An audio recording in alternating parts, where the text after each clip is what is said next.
Have you ever collected data through surveys? Surveys are a great tool for collecting feedback and insights from real customers and employees. The information gained from surveys can really help to make informed business decisions. Today, we will be going over the 5 best practices for survey data collection to help you get actionable information that you need to improve your business. I'm Alex here with Jotform. Let's get started.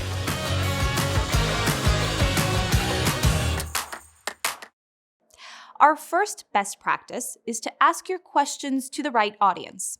There are 2 groups that surveys are usually administered to, either an actual group or a representative group. An actual group is made up of the people that you actually want information from, such as customers or employees.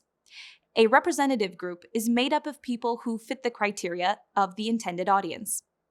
Whichever group you want to survey, make sure that you are only surveying people from the intended group, as you will likely get vastly different answers from group to group. For instance, you might not want to survey all of your customers. Maybe you only want feedback from customers who bought a certain product within the last 5 years. Or you may not want to survey all employees, but just those who filed a workers' compensation claim during their term of employment.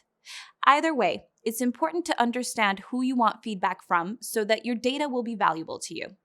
So, if your customer base is young men who are interested in sports, you can limit your representative group to men between the ages of 18 and 30 who live in the United States. Second, don't ask leading questions. Keep in mind your goal for the survey. Let's say that you have some room in your budget to provide your team with a fun office activity. The goal of your survey is to figure out what you should buy for the office. Don't ask your office staff about specific products or services because they might think that those are the only options. Don't ask, how would you feel about a new ping pong table? This implies that this or other similar options are the only things up for discussion. Leave questions like these more open-ended. In this scenario, you want your employees to come up with their own ideas and share what they actually want instead of guiding them toward the answer. Our third tip is to avoid double-barreled questions. Double-barreled questions are 2 or more questions combined into one. An example of this is, how satisfied were you with the customer service and the company? The first question is about the customer service representative, and the second question is about the satisfaction level of the company overall. Questions like these can be confusing for the survey recipient and could lead to inaccurate survey results. If someone has different feelings about the representative and the company, they may feel the need to give the same answer to both. If you have 2 separate questions that you want to ask, it is best to ask them separately rather than trying to cram them together. Next, before giving out the survey, make sure you review and proofread it thoroughly. While this may seem obvious, it's extremely important.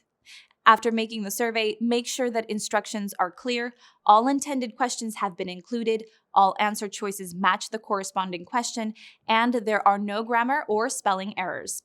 Anytime there is just one person writing a survey, it should be read and tested with other people to ensure that it meets the standards of your company. And finally, test the survey before full distribution. It's a good idea to test before launching whenever possible. The last thing you want is to share a survey with your entire customer base only for the instructions to be unclear or for the questions to miss the mark entirely. This wastes time for you, your customers, and it comes off as highly unprofessional. Luckily, it's easy to avoid this problem.